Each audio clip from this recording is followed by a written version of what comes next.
Welcome to the Contender Series Week 4 breakdowns. I hope you guys enjoyed your long weekend for the Labor Day. No UFC over this past weekend. We did have LFA, which we were able to cash on, but we do return to a pretty packed schedule this week. Obviously, starting off with Contender Series on Tuesday, aka tomorrow, but we also have OKTAGON 60, Cage Warriors 176, Bellator San Diego, and UFC Vegas 96, I believe it is, or probably 97. I'll be breaking down all of those fights. OKTAGON and Cage Warriors will strictly be on the MMALOTN Patreon page, which you can find in the description below. But I will be releasing Bellator breakdowns on this YouTube channel, so stay tuned for that later this week. Obviously, UFC breakdowns will either drop Tuesday or Wednesday. I'm a tad bit behind schedule, but I'm hoping that I can reel it back in here. Had a very busy weekend, was unable to get any of my studying or work done with family obligations. And obviously, I'm sure you guys understand considering the long weekend nature of this past weekend. So appreciate the understanding in advance. I do quickly also want to plug the MMA Fight Archive. So on top of those events that I just mentioned to you guys, there's also Aries FC, A1 Combat, and ACA going down this weekend. And you can learn all about those fighters with the MMA Fight Archive. That's how I learned all about the fighters I'm about to break down for you guys, as we have direct links to past fights for all these competitors, so you know what to look for and what they'll likely fight like when they actually throw down this week or next week. We cover 17 different promotions from all over the world, and we have over 4,200 fighter profiles available for you to sift through, browse through, and study from. So if you're an analyst, a predictor, a handicapper, a coach, a fighter, this is a great service for you that will save you a boatload of time to ensure you have everything you need on one page, so that it is much easier to study on these upcoming fights and fighters. So once again, that is the MMA Fight Archive. There is a 7-day free trial available for you in the link in the description below. The MMA Fight Archive, leave no stone unturned. All right, we got 5 fights for this Contender Series, which so far through 3 weeks has been favorite heavy. I believe there's only been 2, max 3 underdogs that have hit. I was able to hit on one of them in Rami Hamed. Obviously, last week, I believe it was Andre Pulyev who was able to pull off the upset over Liam Anderson. Yeah, not a lot of dogs really pulling the upsets this season, whereas last season there was, I believe they hit at a 40-ish or 50-ish% hit rate. There's going to have to be a lot of rallying from the underdogs if they want to try to close closer to last season's hit rate. But to me, it seems like a lot of these fights are pretty much catered towards the favorites to put on some good performances and try to make it to the UFC. But that's the crazy thing about MMA. You never know what's exactly going to happen, so you can't just go out there, parlay all the favorites, and hope for the best. We'll see if we can end up doing that this week. I don't think so, though. A reminder, I do like to drop these closer to when the weigh-ins and stare-downs happen. So this is a little bit later than usual, but next week, I hope to get back onto that track in terms of dropping at that time, so you guys have more time to ingest and digest the information that I'm going to spit out for you guys here. So without wasting any more time, let's get right into it. First fight of the night, very fun one here in the lightweight division between Gage Young, who comes in at plus 160, going up against Salkilld, coming in at minus 200. Now, both these guys have spent their entire careers under one banner, or at least one banner respectively. For Young, he was with FAC from Jump, and with Salkilld, he was with Eternal MMA. Now, FAC for the past couple years, or previous to 2022, were under the Fight Pass banner. Eternal MMA has been under the Fight Pass banner, so it's been easy to find fights for these guys. But we'll start off on the Young side, who was a Glory MMA fighter after the whole James Krause situation. He ended up staying under the new management and new coaches, and it's pretty much worked out for him pretty well. He's finished 6 of his 8 wins, and is a very heavy hitter, especially when he's able to get into his groove and start landing with big combinations. We've been seeing him try to implement some grappling over his last couple of fights, but I do think he still needs a little bit more work in that realm if he hopes to dominate in that sense, especially at the UFC level. The only opponent that was able to defeat him was a relentless grappler who had 4 times the MMA experience of Young at the time. And we saw Bobby Lee, who was his opponent, find the 3rd round submission that night. Unfortunately, I've been unable to uncover that matchup, but I would assume there was a whole lot of Bobby Lee grappling and eventually finding that submission late in that matchup. Young is a big power puncher, and that's what you have to respect with this guy's game. Has a lot of confidence, obviously knocked out a lot of good competition. David Evans was a highly touted prospect who he was able to hand his first loss way back a couple years ago. And even after losing to Bobby Lee, he did fight another experienced regional veteran in Manny Muro, who had 4 times the experience of Gage Young as well. And we saw Young still go out there and find the knockout there after having some good success throughout the first 5 or 6 minutes. That's what he brings to the table. A lot of knockout power. On the flip side for Killen, Salkilld, this kid looks really good coming out of Perth, Western Australia. Not training out of a big gym by any means, but has showcased very solid talent throughout his career. He started his professional MMA career on a loss, but since then has put together 6 straight victories, including winning the internal MMA lightweight championship and defending it twice as well. He showcases a very slick Muay Thai game, has a pretty big height and reach. I believe he's 6'3" with a 70-something inch reach. I don't have it in my notes here right now, but he will have a clear height and reach advantage over Young. Salkilld utilizes good footwork, a good combination striking, but he is also a BJJ black belt, and that's where he can do a lot of good damage and have a lot of success against his opponents when he gets them to the ground. He can be taken down and controlled a little bit, but we have to give credit to his ability to stay active off of his back with the ability to throw up submissions, disrupting his opponent's balance, looking for reversals and get-ups, and from there he ends up getting back to his game. Both these kids are very talented and probably deserve to be in the UFC, but I do have to give the edge to Salkilld, who seems to be a more complete fighter. Now, Young has faced some good competition on the regional scene, maybe better than what Salkilld has faced, but I think just as we saw the previous week with Billy Brand and the other kid's name is escaping me, Cody Hayden, I believe the kid's name was. We saw Hayden absolutely demolish Brand for as long as that fight lasted, and we can't really put too much credence into the lack of opposition that some of these guys are facing on the Australian regional scene nowadays, especially when they start coming over to the UFC and the Contender Series and start looking as good as we've seen guys like Steve Erstig, Kai Car-France, who actually had experience from all over the world, but even Cody Haddon from last week, and maybe even Killen Salkilld, who should be able to have some big success coming into this matchup. So at minus 200, I don't mind a shot on Salkilld here. Like I said, I think he is the more complete fighter, and unless Gage can find that knockout early here, I think he's going to start to fall behind the ball, and we'll see Salkilld dictate the pace of this matchup, and I think it ends up with him finding a submission, whether it's a club and sub or his ability to just strictly get this fight to the ground, hop on the back of Young, and eventually find that submission. But I do like Salkilld here, and I think he ends up earning himself a contract as well. Next up, we got Yunessi Duben coming in at plus 600, going up against Shannon Clark, who comes in at minus 900. Now, starting off on the Duben side, she comes from a striking background, Taekwondo. She has some wushu under her sleeves as well, but she did take about 4.5 years off after her 4th professional fight back in 2019 and returned earlier this year, where she was able to knock out a very outmatched opponent. Every single opponent that Duben has faced has been making their pro debut the night that they faced her.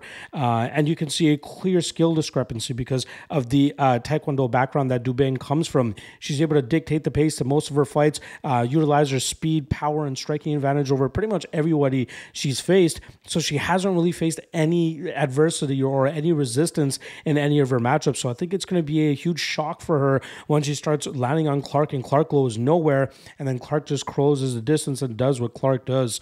Now, Clark comes in as the LFA flyweight champion, and she earned that strap by actually finding a bulldog choke over her last opponent, Thani Lopez. A choke so vicious that when she put Lopez out, Lopez ended up peeing herself. It looked very bad. It was very unfortunate, but that just goes to show the type of squeeze that Clark has, that she's able to put women out even before they realize that they're going to be going out. She's very strong. She's a unit of a woman, and she utilizes that to her advantage. Skill-wise, she still has some work to do. She's very robotic in her striking, and a lot of her takedowns and grappling comes from her just bullying her opponents to the mat. More often than not, we look to see her actually bully her opponents up against the cage, where she keeps them there and starts chipping away at them with small shots. Surprisingly, she has a pretty good gas tank for somebody that as well sculpted as she is, and I think that's going to cause Duben a lot of trouble here. Duben will clearly be the better striker. So right off the bat there, minus 900 is not even something that I'd be willing to parlay. I was thinking it was something closer to minus 400 or minus 500 that I'd be more content with on the Clark side. But seeing the shots that she's taken in the past, she has fought maybe even better strikers than Duben in the past, and she's been able to close the distance without any issue and then get to her game. And that's where I think Duben is really going to struggle. I don't know the method in which Clark is going to get the finish here. She's not, she can overpower her opponents, keep them in bad positions, then maybe TKO Duben, but we have no idea what kind of grappling game Duben brings to the table, considering we just don't see her having to use it because she's such a good striker. And anybody that's been trying to grapple her in her past fights have failed because they're just not physically as strong as her, or even capable of being in a mixed martial arts matchup. They shouldn't even have some of these fights sanctioned. I do lean the over 2.5 at slight plus money, but again, with the unknowns on the Duben side, I'm going to have to pass on this fight. Although I will say Duben by knockout at plus 1,600 is not worth is not bad or worth a little bit of a sprinkle, especially if you're looking to end up parlaying Shannon Clark. Again, I would never recommend parlaying a minus 900, especially in a matchup like this, but Clark should win this matchup. But should she lose, it probably comes by knockout, and at plus 1,600, again, not a bad line there. But I'm going to go Clark and Clark by decision. All right, next up, probably one of the brightest prospects and most highly touted prospects we've heard about in the last couple of years. Austin Bashi gets his Dana White Contender Series opportunity as he comes in as a minus 550 favorite going up against a short notice replacement in Dorian Ramos, who comes in at plus 400. Now, originally, Bashi was supposed to go up against another highly touted prospect and Tommy McMillan, but unfortunately, McMillan was forced to step out of that matchup and will have to fight on the Contender Series another time, but luckily the UFC and the matchmakers were able to save Bashi's spot on this week's card and bring in UWC champion Dorian Ramos. Bashi comes from a wrestling background, and you can see that completely on display in all of his matchups, but he does a great job in terms of mixing his striking behind his wrestling so that he can really get opponents to the ground, and he does a great job in terms of mat returning them. If he's unable to control them on the mat, he's just always in their grill, keeping his hands clasped around them, chaining takedown attempts. His blast double is absolutely insane. His ability or his speed and explosiveness in terms of changing levels and getting in on his opponent's hips, probably some of the best that I've seen in a long time. And in mixed martial arts, that's going to serve him very well. In the striking realm, it's coming together pretty damn well. He does leave some openings for better technical strikers to take advantage of him, just as we saw in his fight against Askar. But for now, his wrestling should be able to bail him out of these bad spots. But even when we see him get hit, he is able to get to his wrestling pretty quickly and get out of those bad spots. On the Ramos side, he is also a guy that seems to prefer the grappling realm, but that would not be wise for him to try to out-wrestle a guy like Bashi, who will obviously be able to out-scramble him and will utilize his physicality a little bit better and get the better spots in this fight. Ramos is a little bit clumsy in the defensive submission game, so I could see that absolutely as a spot that Bashi tries to take advantage of him. But I think that we'll see Ramos give him a decent fight, but I think for the most part, Bashi will do a good enough job in terms of dictating the pace and pretty much putting the pressure on Ramos and winning this matchup. Again, Ramos coming in on 5 days' notice, and apparently he was ready to hang up the gloves and actually go to Alaska for like a mining job or something like that. But the day after he decided that he ended up getting the Contender Series call and now is trying to, make way for a Cinderella story of sorts. But I just don't see that happening. I think Bashi is as good as most people are making him out to be, and he might run into some stiff competition on the UFC scene that will make him reevaluate some of the striking that he brings to the table. But I do like what we see from him at this stage of his career, and I think it's more than enough for him to go out there and defeat somebody of Ramos's level. So give me Bashi. Probably Bashi by decision. Again, I'm not the most sold on the method of victory here. Maybe the short notice opportunity for Ramos works against him. Bashi puts on a pace that he's unable to keep up with, and then we see Bashi get the late finish here. But I would rather parlay Bashi somewhere rather than actually just try to hone in on a specific prop, because I just can't build enough confidence on a prop to actually try to cash a ticket here. So I'm just going to go the square way here and look to parlay Bashi somewhere. But he should win this matchup, and for prediction's sake, I'm going to go by decision. All right, next up, Will Currie coming in at minus 355, going up against Jordan Santos, who comes in at plus 280. Now, we'll start off on the Will Currie side, who's been, Cage Warriors prospect for a couple of years now. I feel like he would have been in the UFC already had it not been for a couple of speed bumps that he hit. But again, a lot of those speed bumps are things that he needs to go through to grow as a mixed martial artist so that he can eventually make it to the UFC one day. Now, he did lose on a Cage Warriors championship opportunity last year when he ended up getting out-grappled and outworked by veteran Mick Stanton, and that fight continued to show some of the problems that Currie has in his game. When Currie is on, he's able to get fights to the ground and dominate his opponents from that top position and get them out of there within 2 rounds. But when he started to get extended and start to go into deeper rounds and starts facing resistance, that's where we see him not as dominant as we've seen him in fights that he's able to get finished early. In terms of the striking game, he throws a lot of flashy kicks, looks to pot shot his opponents, but I think he is most comfortable when he's able to get opponents to the ground and assert his dominance from that top position. But if he faces guys that will continuously provide resistance and look to work back to their feet, that's where he might start to find it harder to get fights to the ground and get back to what makes him so successful. And on the flip side with Jordan Santos, a guy that on paper, I was very curious and questioning why the UFC decided to give this guy an opportunity. But then when you see the progression of his fights, especially in his last matchup, and seeing the guys that he's teaming up with now, you kind of start to understand it. He comes in with a 9-1 record. He did take 2.5 years off after his lone defeat back in 2019, and he's pulled off 4 straight victories. But the biggest difference that we've seen from him is that he was originally a 205er who had, let's be honest, a bit of a soft shape, a guy that probably could have easily made 185 pounds if he wanted to, a guy that could have, changed the body composition that he had. And it seems like that's what he's done coming into this Contender Series performance, and not to mention the fight that he had previous to this, which took place at 185 pounds.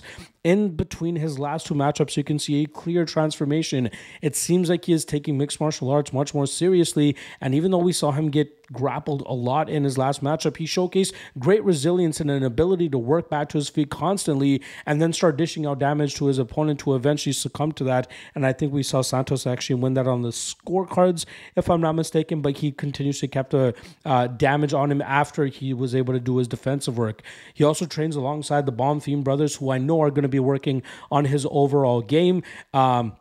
And in this matchup, it's going to be clear. Curry's going to be looking to take Santos down. Santos will have to defend, and I think we've seen good enough defense from him in the past. Maybe not against somebody as good as Will Currie, but if we can provide some resistance against Currie, force this fight to go into deeper water, that's where Santos could potentially start to take over as Currie starts to slow down. So to see Currie at minus 355 leads me to believe that a lot of people are just seeing that he has Cage Warriors experience and has faced some decent competition there, but we can't completely overlook guys and that we have not heard before coming into the Contender Series, and knowing that Santos is working with guys like the Bomb Theme brothers, you got to expect some improvements in his game, especially the fact that he hasn't competed in over 2 years, or close to 2 years, if I'm not mistaken.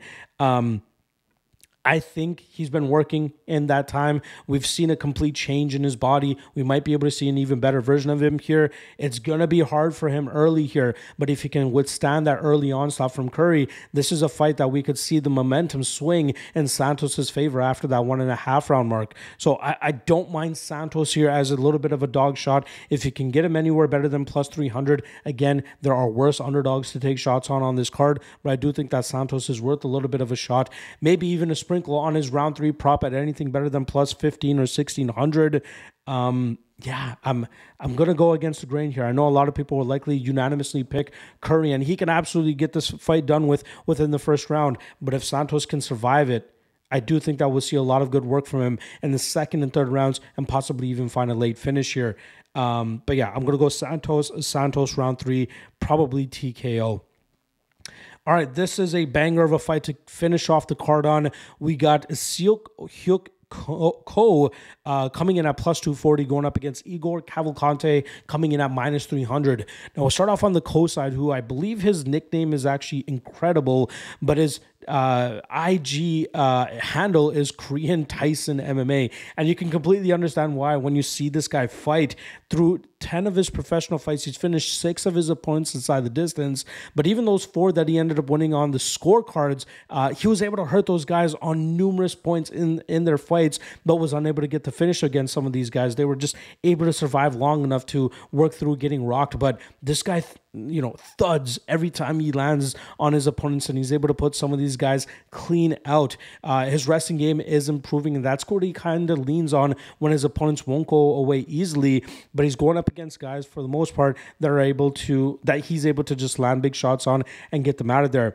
In his last 3 fights, he faced a 41-year-old, a 52-year-old, and a 5-4 opponent. He finished them all, which is what he probably should have done. But experience-wise, that's probably not going to help him as he comes in to the UFC and the Contender Series, going up against guys that are more closer to their prime and going to provide way more resistance that he faced. His 2 losses have come by quick finish. I believe both of them were within less than 90 seconds of the fight starting, and his last one came against road to UFC veteran Hansul Kim, who we know is a big puncher as well. On the flip side, for Igor Cavalcanti, I broke him down as like the Brazilian Zachary Reese. This guy does not like the second round, and he's never seen the second round through his 9 professional wins. 5 of those wins have come under 62 seconds. His longest fight going 4 minutes and 25 seconds. A fight that he was just butchering the lead leg of his opponent, and probably could have had that fight stopped numerous times before the referee finally saw enough at the ending or close to the ending of that first round.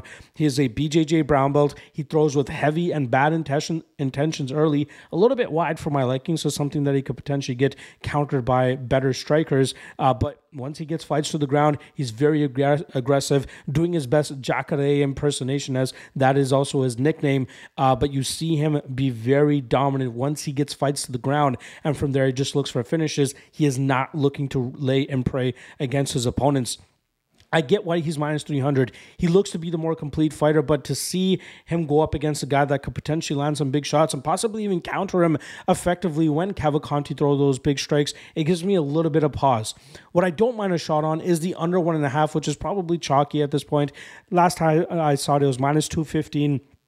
Maybe even Cavalcanti round 1 wouldn't be a bad way to go about it, but the under 1.5 is probably where I'm going to put my money. Ko round 1 or even Ko KO is not a bad hedge if you're going to load up on the Cavalcanti side, which I won't blame you for, completely considering how dominant he's looked and how much more complete, in my opinion, he looks than Ko. But the under 1.5, this fight likely won't see the second round, in my opinion. I will go with the Brazilian, and I do think he ends up getting this fight done with by rocking and hurting and putting away Ko within 3 or 4 minutes. There you guys go. Week 4 breakdowns for the Contender Series. Again, a full week of content headed your way from your boy. We got OKTAGON 60 and Cage Warriors 176 also going down on Saturday, not to mention Bellator. Again, those first 2 I'll be breaking down strictly on the Lock of the Night Patreon page, and then Bellator I'll be dropping breakdowns for you guys on YouTube either on Wednesday or Thursday, so keep your eyes peeled for that. But yeah, September, full month of a ton of content coming your way. There is 1 week where there is no UFC, but there is a ton of other shows to break down for you guys. Yeah, Looking forward to getting back into the groove here. Appreciate the love. Appreciate the support. And I'll see you guys again tomorrow for the UFC full card breakdown, headlined by Sean Brady and Gilbert Burns. See you guys then. Peace.